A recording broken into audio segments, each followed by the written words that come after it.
এর আগে আপনি দেখেন জাকের আলীও যখন সুযোগ পেয়েছিল, বাট ওই সময়টা ওর ফর্ম এত ওই রকম ভালো করতে পারেনি, বাট তারপরে স্টিল ও কিন্তু আমাদের ইসে আছে।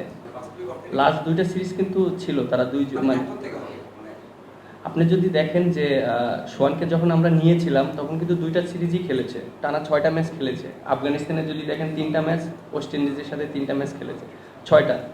এবং আর জাকের আলী, এর আগে আপনি দেখেন জাকের আলীও যখন সুযোগ পেয়েছিল, বাট ওই সময়টা ওর ফর্ম এত ওই রকম ভালো করতে পারেনি, বাট তারপরে স্টিল ও কিন্তু আমাদের ইসে আছে।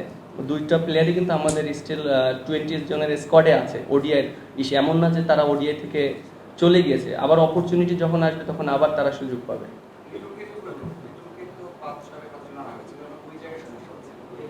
না, 5-6-এর জন্য আনা হয়নি, এরকম না।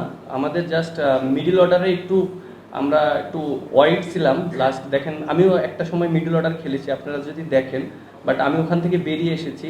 আর আমরা চেষ্টা করছি মিডল অর্ডারে যারা এক্সপিরিয়েন্স প্লেয়ার, যারা বিগত দিনেও সাকসেসফুল প্লেয়ার, তাদেরকে সুযোগটা দেওয়ার চেষ্টা করছি, যেহেতু আমরা টিমটা একটা বন্ডিং করছি ওয়ার্ল্ড কাপের জন্য। সো একটা মিডল অর্ডার যেহেতু কয়েকটা ব্যাটসম্যান এস্টাবলিশ 15-16 বছর একই জায়গায় খেলেছে, ওখানে গুছিয়ে নিতে একটু সময় লাগবে। সেটা আমরা চেষ্টা করছি এক্সপিরিয়েন্স প্লেয়ার দিয়ে যেন সেই সুযোগটা পাওয়ার জন্য।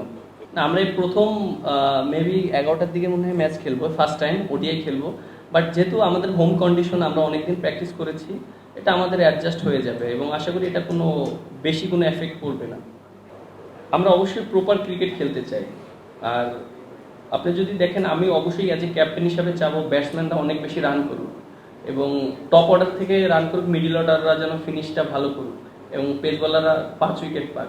এবং আপনি যদি লাস্ট ম্যাচগুলো দেখেন পাকিস্তানের সিরিজে, আমরা কিন্তু এইভাবেই ক্রিকেট খেলেছি। হয়তো একটা ম্যাচ হয়নি, বাট 2টা ম্যাচ কিন্তু আমরা এইভাবে ডমিনেট করে ক্রিকেট খেলেছি। আপনি তামিম 100 রান করেছে এবং নাহিদ রানা 5 উইকেট পেয়েছে। তার মানে আপনি বুঝতেই পারছেন যে টিমের ভিতরে ওই বন্ডিংটা আছে এবং সবাই পারফর্ম করার জন্য চেষ্টা করছে। সো অ্যাজ এ ক্যাপ্টেন হিসাবে এটা একটা টিমের জন্য অনেক একটা ব্লেসিং আমার কাছে মনে হয়।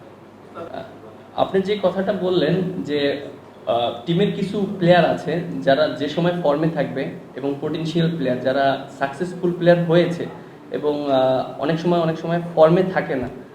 হয়তো এরকম অনেক সময় হয়েছে যে টিমের বাইরে চলে গিয়েছে, বাট আমি চেষ্টা করবো অ্যাজ এ ক্যাপ্টেন হিসাবে যেন সেজন্য টিমের বাইরে না, যে টিমের সাথে সবসময় প্র্যাকটিস করার সেই ফ্যাসিলিটিসটা পায় এবং সে যেন নিজেকে আরও স্বাচ্ছন্দ্যভাবে ফিরিয়ে আসে।